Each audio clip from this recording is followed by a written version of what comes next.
Pusi wi fitnah ngono kuwi. Dadi jawab lemu salah, jawab kuru ya salah. Ambara ing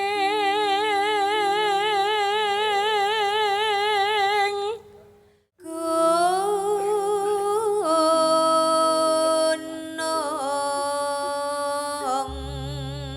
Sripat Sripi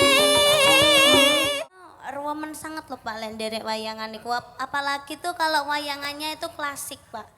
Tampilmu di dunia wayang dan gamelan kuwi menjadi motivator untuk para generasi-generasi, para anak-anak. Imen buta yang ram baka gede pa ngapuramu Wek sapa mestine ana sing duwe pasenganku sayang pemurah ya mbuh. Ayo. Mula pancen sing jeneng niken iki tak nggih apa ki jenenge perkat. Ayo. Jajal pamane engko bar limbukan mau terus Mbak Niken iki turun. Awake dhewe mbuh nasibe piye? Ayo, Mula nggen apa ki limbukan iki nembang sithik ngibarate mangan iki semu kurang, mengko pecintane Niken Salindri kabeh sik ngenteni nganti goro-goro. Ayo, ngono kuwi sembah nuwun ingkang tanpa upami. Nggih. Bu Kesi sik kuat nyuwara mboten niku? Bu Kesi, halo sayang. Iya. Ayo celukane Umi. Ayo. Umi Hafifah. Ayo. Ibu yang baik. Heeh. Bijaksana. Lha bijaksana baik. Kaji yo diengkel ngawut ya. Aku pun halo Mas Bagong. Wingi mantuk king tanah suci jenengan watuk pilek ra iso nyuwara. Tak kira iki Bu Kesi iki ora lara watuk ora gerok lho. Omong karo aku, Mas, mlebu rene tak omongi. Tak kira lek mbisi aku ngejak nyapa to nyapa ngono. Bae pancen suarane entek. Ayo, tiwas sarungku tak cepot. Kaji astagfirullahaladzim. Ayo nggih. Pripun cek Pak nyuwara mboten dintene karo Pak anu lho, Pak Wonten Yudi. kula nggih ngeten iki bindeng dereng kula cobi. Ah nggih. Sing enteng-entengan dhisik coba apa ngono. Apa? Dal Cobi pangkur ngimpi. Angkur ngimpi kuat. Mengke lek mboten kiat diteruske Mbak Tuti. Oh iya. Ya pas semen lho. Asisten kula. Ayo, ibarate kaya Buyatmi pamane pas gerok sing bacone Bunga Tirah ya kuwi. Leres. Nggih. Mergo piyayi ngunut niki klebu tuan rumah niki kangen kali sumanten jenengan. Wis berada 300 abad nah ngene ngenteni ayo. Nggih, coba kaya apa nggih. Mbiyen nek wayangan Tulungagung Bu Hari Jadi apa ngono. Pak Anom Surata ya mesti bintang tamune ya Sinden Kesi. Iya, Aku mbiyen sik nggawakne tas, nggawakne dingklik tak sunggi. Ayo. Saiki iso nyunggi budaya. Ayo. Nyunggi budaya ya karo nyunggi aku. Lah saiki awakmu saya mlembung. Aku anggere kok takoki iki mesti ngene, salah ngono, salah rewel. Piye Pak, awakku lemu apa ora? Aku lek njawab lemu, ngono mesti langsung kok lon. Lah kok jak mangan ae. Kuru apa rasa ngapusi wi fitnah ngono kuwi. Dadi njawab lemu salah, njawab kuru ya salah. Nggih. Kula saderenge nembang badhe ngaturaken panuwun. Matur nuwun dumateng Bapak Andri Yudianto sekalian Ibu Wini. Ibu Wini yang sangat baik hati dan cantik. Tadi saya di belakang pas pipis ketemu Bu Wini diajak foto. Oh iya, kok pipis sih? Boten. Anu kok amit kula badhe pipis ngono maksude. Nggih. Oh iya. Matur nuwun sangat. Terima kasih Bu Wini karena Bu Wini itu bukan asli Tulungagung. Beliau orang Cianjur. Jadi bahasa kita campur bahasa Indonesia Jawa supaya Bu Wini juga mengerti. Oh, lulu gue. Jadi Bu Wini, saya mengucapkan terima kasih. Nggih, Pak Andri. Matur nuwun terima kasih. Dalu niki sampun malam ini sudah diberi kehormatan untuk menghibur keluarga besar Bapak Andri sekalian Ibu Wini. Amin. Semoga acara membangun nikah ini mendapatkan berkah dan rahmat dari Allah Subhanahu wa taala sehingga keluarga Bapak Andri dan Ibu Winnie diberikan kebahagiaan, murah rezeki, yang melimpah barokah, sehingga bisa ibadah di tanah suci Mekah dan Madinah.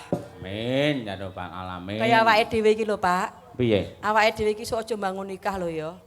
Awake selalu menikah terus. Aku kapan bangun nikah? Kerepku ben bengi genah bangun kayangan lho aku. Ayo kok ya aneh ora. Ayo. Napa tembange, Bu Kesi? Cobi ngimpi nggih. Nah, coba bawane tok mawon. Nggih, bawane engko ben dibacutke karo anak wedok niken kaya apa lek nembang cara klasik sik kelingan apa ora. Ayo. Nah, engko ben ora nembang. Ku harap engkau kan terima walau dipandang hina. Ayo. Ini duet kalih niken lho, mengko sing cendhek-cendhek ibuke, sing dhuwur-dhuwur niken. Oke, siap. Aturen dhewe kono sing apik, sing becik ketitik. Ayo. Ngambara ing ngawang-ngawang melu ngempet-ampekan Bu aku ora.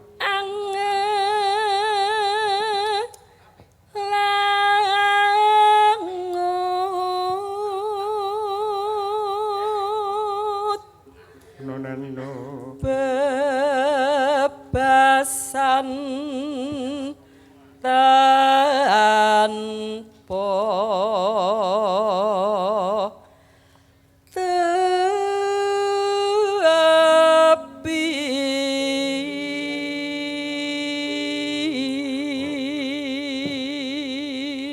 Atase gerok suarane entek sik ungkule kok ya ngono. Alah. Lek ora bojoku apa eneng ngono kuwi. Alah pret gombal. Estu Pak Andri kalih Bu Winnie, jane Bu Kesiwa ajeng izin mboten tumut ra iso. Aku ki mayang ning ndi tanpa kowe ngibarate tanpa balung tanpa sumsum ra ndek kekuatan apa-apa. Kudu budal. Ayo. Lah nganti ora budal aku njaraki winong piye? Oh iya aku budal. Akhire ngono kuwi. Ya kudu tobat. Kudu tobat. Wae munggah kaji kuwi kudu eneng unda-undakane. Awake dhewe kuwi diarani mabrur utawa ora nalika awake dhewe ibadah ning tanah suci, Pak. Terus awake dhewe iki ketok engko asline mabrur apa orane kuwi tumindake awake dhewe saben dinane nang omah ning kehidupan nyata. Contoh, misale sing maune sampean sadurunge munggah kaji njaraki winong, jual-jawil karo winong, saiki tobat ora njaraki sinden, ora jual-jawil sinden. Kuwi jenenge salah satu contoh mabrur. ya. Sing biyen sampean cetil sedakoe mung 20%, ning bareng-bareng munggah kaji sampean dadi 50% kabeh disodakoi. Kae penonton ke jika perlu diparingi 50.000. Ngono kuwi sing sik melek kae lho. Betul, Pak. Lah lek angger dalang nyodakoi kabeh penonton kula dadi dalang sida ludes. Ayo. Ayo, ora lokak saya kebang, ora percaya kuwi lek kuwi. Ayo. Ayo. Duwe ora go mati. Lho, pancen ora go mati. Duwe pancen nggih urip kok go mati. Goblok men to kowe ora. Duwe iki ora marai tentrem. Lek sithik lek akeh tentrem, Truk. Wis aja gugune lambene elek ngono kuwi. Ya kan, bacot coba nggen dhuwur iki. Salindri. Ayo. Yo ngalah.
kinowo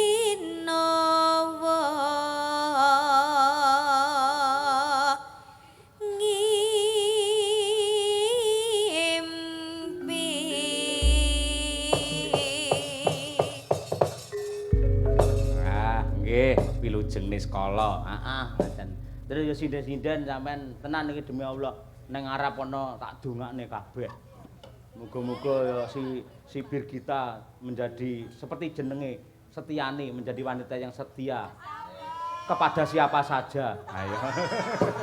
Winong ya dadi bocah sing salehah. Si apa jenenge Niken iki tak dongake iso sempulur anggene lancar sukses. Terus sapa Dian tak dongakne tetep putrane kabeh ya saleh kabeh, bekti marang Rama Ibu. Marang Ibu ding Rama ora apa-apa rasah. Ayo. Marang Rama Ibu. Mbak Lia ya tetep tak dongane seger kewarasan sak keluargane. Mbak Tuti ya diparingi tobat ora nyembah batu meneh. Ayo. Nyembah apa? Nyembah batu. Atwal kalin ayo. Nggih. Ya kan jumeneng alon-alon coba kaya apa? Klasikine ra apa to, Ken? Nggih, Pak. Ra apa to? Nggih, tapi kula sambil nyawang liriki, Pak. Lirik ra apa-apa, disawang langsung ora apa-apa kok. Ayo ora apa-apa. Kali jumeneng. Jumeneng, aja lali esuk tanggal 12 neh ning Pekalongan. Aja Nggih, diundur-undur to, Pak. sak rombong aku lho. Lho, Pak, trouble Mundur lho, mundur Pak. moja maju, ayo ora nggih. Trouble jenenge. Ayo. Anak salah saya apa? Lah piye lho sing nanggap lek Pak Dalang mboten kersa maju, mboten wayangan mawon kula tak campur sari niken. Purun maju aku ya ngono ayo. Nggih. Elok tenan ayo. Perbawane lho, ketrimane nganti kaya ngono. Muga-muga ketrimane si Niken iso ditampa nular ngene Mbak Trihastuti. Ayo. Diterima Tuhan Yang Maha Esa. Ayo. Ayo nggih. Monggo Mbak Niken Salindri ya. Seripat, seripit, lempian nemrak kesimpit.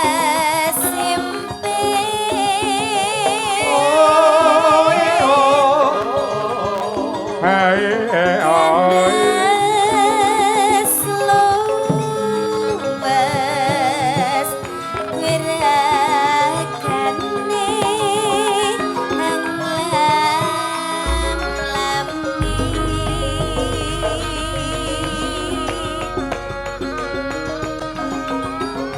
Sadat singsan masusang atiku sono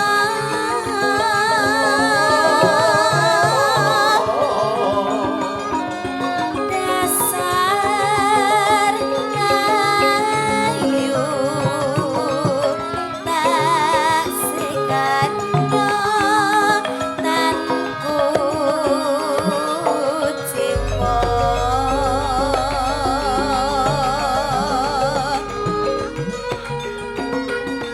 tak caketi aduh mesem sebat naras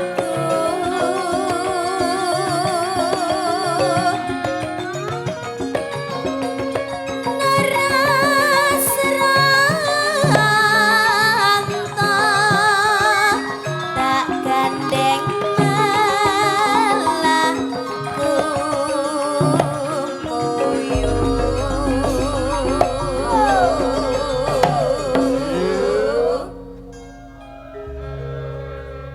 Tembang menika ugi kula aturaken dumateng kadang-kadang anem seniman pedalangan Paku Datu. Iya ya, Paku Datu nggih. Saking Tulungagung mligine Mas Seta Bagaskara. Wisnu Murti. Ha iya, Uga Mas Ndaru, Pak Sentot, Pak Sumari. Enek Mas Irwan. Wah, nggih Mas Irwan. Kabare sore mau nyampur sari. Ayo. Saiki kepareng nusul. Wah, jan. Muga-muga Mas Tewel tansah diparingi suci katresnane marang budaya. Tulus ngono, tulus. Ning gubuk asmara. Ayo nggih. Matur nuwun. Putrane Pak Eko Mas JB. Wah, matur nuwun Mas JB ya, luar biasa. Yo Nduk, Ken Salindri.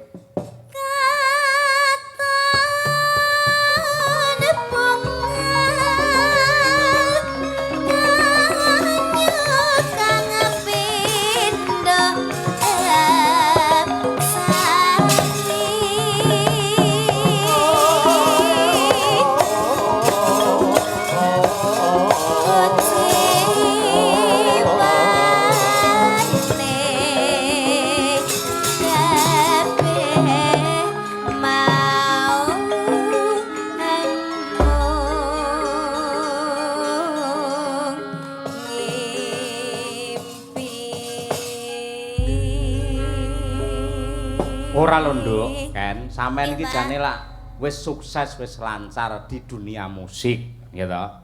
Tanggapan ya tanpa leren, kok isih meluangkan waktu gelem deprok dadi sinden nganti yah ini iki sebabe apa? Garai pripun nggih Pak, kula no remen sangat lho Pak len derek wayangan niku. Apalagi tuh kalau wayangannya itu klasik Pak. Mboten dicampur kalih elektron musik-musik ngoten niku kula paling remen. Kuwi mergo enek aku apa pancen lahir batin ngono kuwi? Lahir batin Pak, amargi kula kan mbak batin niku kan saking wayang to Pak. Heeh. Kula pertama kali dados sinden niku kan derek Pak Degleng niku kan teng wayang. Pak E. Nggih. Terus nggih kados nyamane niku pun teng seni-seni musik gamelan ngoten lho Pak. Kan nggih sampun setiap hari sego jangane niku kados musik-musik band-band terus ngoten niku kados nggih. Kadang niku nggih enten rasa-rasa waleh ngoten lho Pak. Oh ngoten iya. Nggih, makane untuk mewarnai mula sok-sok balik ning gamelan meneh ngono ya. nggih, ngoten.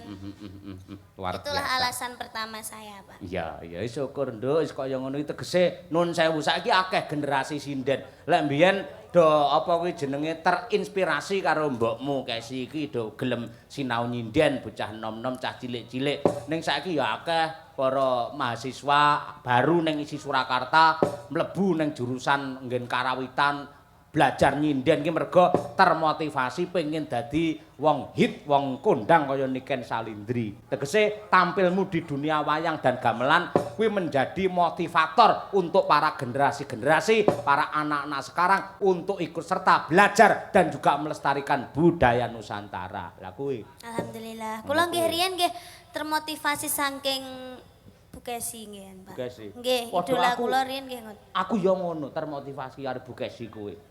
Aku mbiyen nek rumah saku wayangan tanpa Bu Kesi hampa aku mbiyen nggih. Ngono kuwi. Heeh. Nek sakniki Saiki biasa aku malian ngono iki. Ya ora ya padha wae wong ngibarate mbokmu iki lek dadi ora mung satpam ning dadi Polri kae lho, Kapolri. Ngison ya tidak dhuwur lor apa-apa kidul kalau enek kabeh. tanpa adanya perempuan yang tegas itu pasti laki-laki itu akan seenaknya sendiri. Ah ya ning ya ora digebyah-uyah. Delok wong lanange sapa ngono kuwi. Tapi rata-rata semua laki-laki gitu sih, Pak. Ah iya, rata-rata ki lek ora semua to. Loh, semua. Loh, semua ora. Semua, beda. semua. Bapak iki tipe laki-laki yang setia kepada pasangan. Iya, kalau di depannya Bu Kesi, lihat di belakangnya kan nggak tahu. Loh, kowe tek ngerti lek aku seneng ke belakang. Piye to, Pak? Piye ta, Pak? Ini bocah iki. Tapi insya Allah Pak Cahyo sekarang sudah tobat ya Pak ya. Sik omonganmu ora penak belas ngono. Kaya aku mbiyen iki tau dadi maling ngono iso tobat lho. Enggak. Maling-maling perasaan. Lho perasaan kan yo buke sitok, mbokmu tok. Oh. Kapan enek kabar aku seneng karo wong wedok ngendi lho, ora tau ta. Iya kah? Heeh, primpen mergane aku iki. Oh. Malah primpen ora iki. Ya sak bisa-bisa dadi wong iki mbok sak propirane kepengin luwih becik ngono lho kan. Aku Nggih, rumangsani dosaku ya pirang-pirang kanthi wingi iki sowan ning tanah suci mung iso nglebur lan nyuda marang akeh dosa sing tak sandang ngono kuwi lho. Nduk Niken, Dalem Bu. tak critani pengalaman aku ning Mekah ya. Nggih. Kuwi pas wukuf ning Arafah. Nggih. Kuwi titik wong diarani dinobatke dadi haji kuwi yen wis berdoa ning Arafah nalikane jam 12 awan nganti lingsire srengenge jam 6 sore. Nggih. Nah kuwi mau kan wis ndonga sampai jam 2 awan wis Bapak Ibu panjenengan Bapak Ibu semua sudah dinyatakan sebagai haji. Semoga mabrur. Terus mutawipe muni ngene, Nduk. Silakan Bapak Ibu yang punya suami atau istri menemui suami istrinya masing-masing untuk memberi saling bermaaf-maafan. Tenan, Nduk. Baru ki mau Bapak Ibu wis dinobatke dadi haji, nangis kabeh sak enek-eneke jamaah. Nggih. Ibu ya metu, goleki bapakmu tak telepon, Pak, ndang metu. Nah, urung pengen metu si anak. Kaji. Astagfirullahaladzim. Seto. Umat. Bapakmu metu saka tenda Arafah kuwi mau, Nduk, goleki ibu, nubruk ibu karo nangis. Sakjeke urip aku ngerti bapakmu nangis lagi pisan kuwi. Lek nubruk aku piye ngene? Bu, ya Allah Bu, aku njaluk ngapura ya Bu. Aku akeh nglarani hatimu, Bu. Ngono. Sebatene ibu ya, iya Pak, wis tak ngapura, bar iki aja mbok baleni meneh, lek mun jarake sinden-sinden ya Pak. Aja mbok jarake meneh, sinden-sinden aja omong lekoh-lekoh. Nah, kuwi Nduk, dosane bapakmu ning kono kuwi. Dadi dhek nyadari.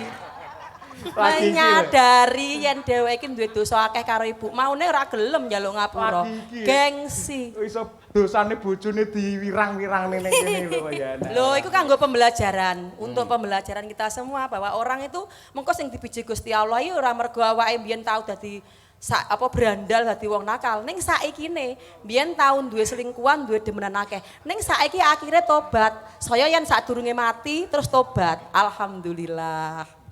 Ngono, Nduk. Bapakmu dadi saiki tobat, Nduk. Alhamdulillah. Wis Ngono kuwi ceritane. Muga-muga ora kumat ngono. Nggih, Pak. Nggih. Amin. Semoga tidak hanya 1 minggu ya Pak tobatnya ya Pak ya. Ya ora, ya berusahalah Ken. Nah ya. Coba mbiyen tau tak gekne anu tau pangkur tau kangen Pak karo pangkurmu. Iya. Coba kaya apa? Ngene ae penak. Ayo coba peloke Mas Dar. Ayo Mas Dar minto. Aku jenenge kanca-kanca lali kabeh, Truk. Ayo to. Sopo ya ampun sopo Sula. Oh enggak suwe to sul. Masalah kapan lemu putih. Ayo. Nanti kaya ngono. Niki sing gender namanya Mas Dar. Mas Dar. Nggih. Carminto tenan. Nggih. Mas Daryanto Sarjana Seni. Niku nggih. Diganti wae. Sapa? Ganti Dar Gombes. Kuwi enak kuwi pancen kuwi. Ngono kuwi. Salah satu pengendange Ki Minto Darsono. Khusus menyuro. Lah iya kuwi ngono. Apik tenan. Ya coba Nduk. Demen buta yang ram bakal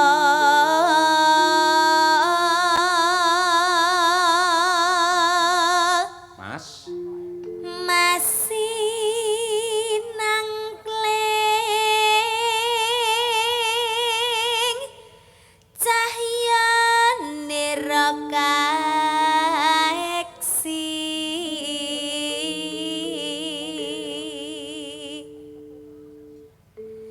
Nimas mesti kaning jantong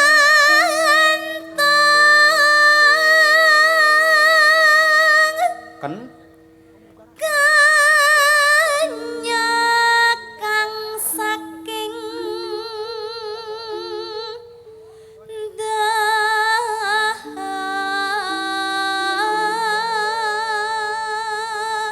sa salawireng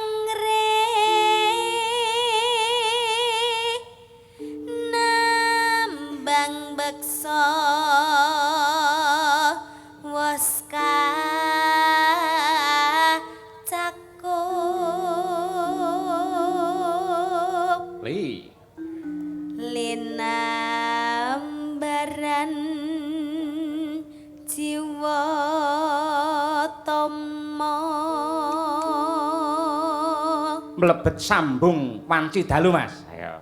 Driya sumarah mring Gusti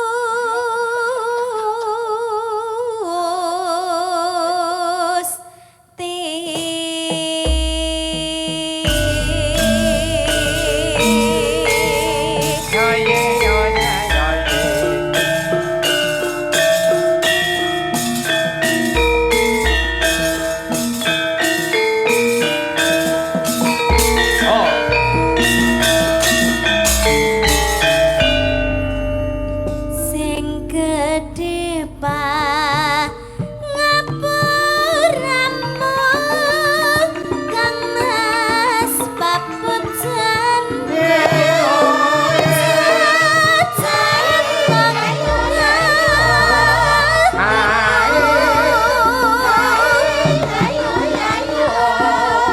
Sambung kumong wancit telu ngrupita sarimu kalawan karamamu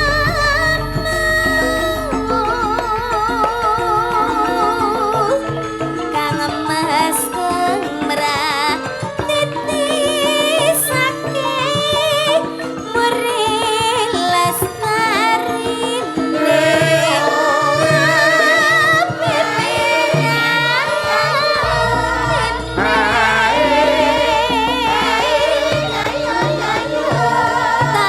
Tanana ingkang jarwe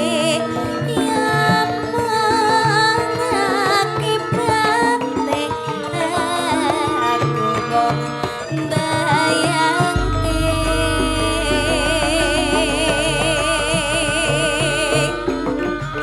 Ramu ing atiku iki yen banjur ngilingi bocah telu iki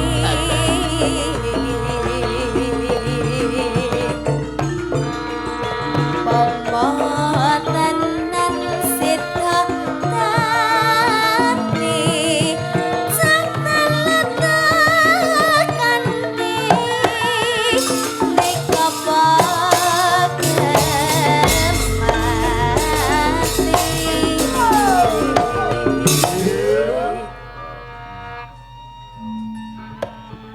Bareng prei suwi Pak Heru kendangane galak kaya ngono. Ayo tenan plok tenan. Pancen cedhak maratuwa. Ha iya. Endi ndurenan. Ayo. Nduk.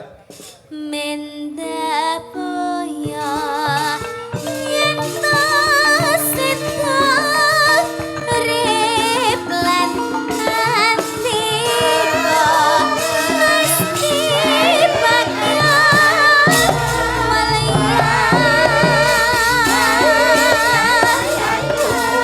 Jara lahir putri Celestia Teras bisa nyuara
Matur nuwun Sayu niken Salindri saged istirahat rumiyin ya.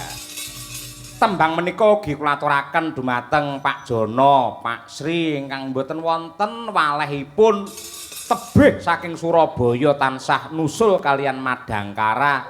Ora mung ning Tulungagung, ora mung ning Nganjuk, ora mung Medion, sok-sok awake dhewe mayang ning Solo barang ning Karanganyar ya nusul. Ha iya. Malah nggawa kanca anyar. Ibu, kecakaken tambahan baru ini caksinya. Ayo.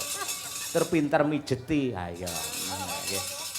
Mbah nuwun karo anakku lanang kok Surabaya, masalah nang ndi mau cahe. Enten bocah niku budal, alah SMP apa piye no. Bidal king Surabaya numpak sepur. Piyambak tanpa kanca, babar pisan dugi mriki kula kaget iki kaya cah Surabaya kae tekan kene tur dhewe. Ha iya. Sing biyen ketemu neng ITS kae. Heeh, ide bar wayangan. Enek cah cilik, "Sapa ki, Lek? Kowe ngapa nang kene?" Bar ningali wayang. Lho, lah terus randang mulih wayang wis bar ngenteni dijemput kalih bapak dereng dugi lek njemput. Lho, kaya ngono kuwi. Lah generasi-generasi do seneng budaya, seneng wayang kaya ngene ora bakal sing jeneng seni tradisi kepaten obor. Iya, kaya ngono kuwi. Nggih, Mbah nuwun. Yenong, wah minong Nawangsih, wah iki jan. Tak pantau ke tanah suci dek ya bintang tamu terus. Ha iya, bintang tamu anggarane kurang no kopere ditinggal. Ha iya. Nyilih kancane. Ha iya. Neng ndi yen nang iso kopermu keri kabeh. Enggak, itu bukan carry, Pak. Piye? Salah input. Hah? Salah input. Salah input. Input salah input ya. Input masuk, salah masuk. Jadi kan itu kan dari Bengkulu. Mau transit ke Banjarmasin, harus ke Jakarta dulu kan. Nah, itu tapi sama yang ngurusin bagasi itu diarahin ke Solo semua. Soalnya Kak Apri Mimin kan ke Solo. Jadi dikira saya ikut ke Solo, padahal saya ke Banjarmasin gitu. Masya Allah. Jadi bukan carry, tapi salah. Lah terus kowe tanggapan ning kono ki terus ngangge klambi apa? Klamben ora kowe? Saya pinjem baju dan pokoknya sak pengadeg itu Mbak Asih, rumahnya Banjarmasin. Sak pengadeg njaba jero kabeh ngono ya. Iya Pak, sak daster-dasternya saya pinjem Mbak Asih. Oh ya ngono. Tujune ning luar Jawa duwe dulur nang. Alhamdulillah. Apa mau ora mendah kaya apa kowe kewirangan jatuh. Iya. Suara. Ayo. Ayo. Ya tas iso carry ayo. Iya. Kita ngomong koi kula diguyon di babir kita. Jane isine apa to, Nang? Jawaban ora perkara isine ngono. Ayo nggih. Ya nang kangen karo lemu nembang. Gandrung sik kelingan no. Ayo. Masih, Pak. Oh iya gandrung coba kaya apa? Iki wae sapa? Ayo iki wae sapa Ding? Ayo. Karyane Pak Anjarani Solo. Coba. Niki lare Tulungagung Bapak Ibu saking Laladan. Ngendi kene campur darat? Nggih, Pak. Disane pojok campur darat. Niki pernah sik pulunan utawi ponakanipun Bu Kesi. Nah niki gayuh kawruh ngudi ngelmu, nyecep ngelmu wonten ing Surakarta. Nyecep ngelmu. Ya sok nyecep sok di. Ha ya wis. Apa sih, Pak? Ditularke kawruh ngelmune aja sok sudan to ora. Ayo ngono kuwi ayo nggih. Astagfirullah. Haji lho, Pak, haji lho, Pak. Aku los aku ayo. Ayo nang ngadeg coba kaya apa. Ayo nggih ngono nggih. Wong isone guyon lek pas ngene iki. Ngerti watakku lek nang omah kena anteng jan miko. Ayo. Ayo nggih apa kaya apa. Ya kanca-kanca sik kelingan ra Mas Imam. Ayo coba. Nene nani. Ayo coba. Bangun. Nggih. Wina nganyelne iso bangun-bangun. Kene ahli melek 7 tahun genep iki. Ayo. Mas Imam tukang gugahi kancane. Ayo. Nek kancane ra kena digugah terus dhek lu turu. Ayo. Yo, iki wae sapa? Coba kaya apa? Nong, ayo. Nong, ayo. Ya apa? Itu dados Madangkara. Oye. Oh. Bom sik. Ayo. Lah kan, Pak. Lho ngamakane jerone prene ojo suwi, Pak. Lah aku to sing salah. Apa aku sing salah pokoknya. Lepas semua kan. Serang langsung saut. Ayo, lambene winong. Ayo. Danang ayo dong. Ayo Mas Dwi semangate kaya ngono. Ayo. Ayo. Mumpung Mas Dwi Puji rong joget. Ayo. Ngantuk joget ayo. Maka, yo.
Ya tuwekku Bokong bunder weke sapa nang Bokong iki ya tuwekku Bangkeane weke sapa nang Bangkeane ya tuwekku Iki piye weke sapa Mestine ana sing duwe Iki piye weke sapa Mestine ana sing duwe Iki piye weke sapa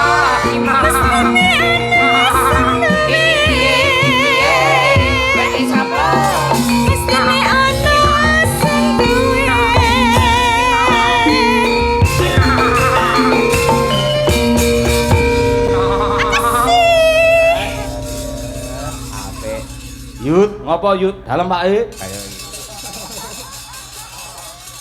Ah elok temenanan. Heeh, Mbak Lawas ning iki kepenak seger. Ha iya. Tur ya wis sok-sok dijak karo Mayangkara musik. Ha iya. Aja pilih-pilih to kan. Aja mung Mbak Winong. Kalau mangsa Mbak Tutik dijak. Mbak Lia dijak. Bayangno Mbak Lia metu ka mobil arep munggah panggung nggo mic ngono kae. Ayo. Arep muni Mbak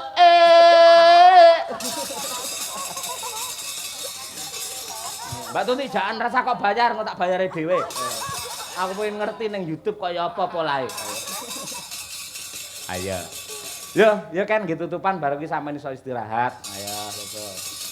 Dan dikancani Mbak Triastuti coba iki warga Mayangkara baru. Ayo, oke. Mbak Munasiro, kowe ngapa tebir? Bir. Kenapa kamu? Kok enggak nyanyi? Nembe pilek. Pilek. Angkat tangan enggak bisa ini. Ya pokoknya jangan yang tinggi-tinggi nadanya. Oh ya wis engko ngadeg-ngadeg. Ayo gampang. Ayo ngene kancane akur. Ayo karo Andi Babu Dek. Ayo. Yuk, ya yuk. Nyanyi. Ayo apa? Sing song. Ayo apa nggih. Mbak Tik, ayo.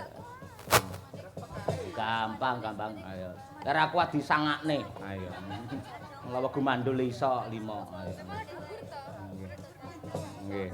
Sudah manut aku saja. Ya, nggih, wis tak wae ngadeg enggak? Nggih. Ayo Pak, pilih Pak. Ini lagu baru apa lagu-lagu apa? Baru oke, lawas oke, sementing bisa didukung oleh Madangkara. Oke. Ayo, oke. Panjongkon apa Sumanding Pak? Panjang kaku supaya sumanding. Berarti bar panjongko bablas ke Sumanding ya? Ayo. Ora kesel ta wae ngono iki? Napa? Ken ora kesel ta terusan ngono. Mboten nih? Oh, semangat sih ya. Semangat. Bocah. Ayo, oke. Biasanya artis iki dihitung aku ping 5 lho, jangan ditambah lagi. Niku lek teng lintune. Oh, iya. Kerdek ngerti karo wong tua. Ayo, tua-tuas ayo. Yo, Panjangka luwih dhisik diaturake bersama Niken Salindri dan juga Mayangkara gabung dengan Madangkara. Disponsori oleh Tuti Triastuti. Triastuti Cahyawati. Wah, ndingi Mas Angga nyindeni Pak Purbo. Wah, dhewe bagian garap. Ayo. Angger garap nguyuh. Ayo. Yo, Panjangka coba kaya apa? Yuk.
bintangnya tetep Triastuti. Ayo.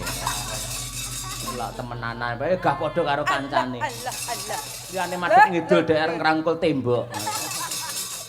Sembah nuwun ingkang tanpa upami.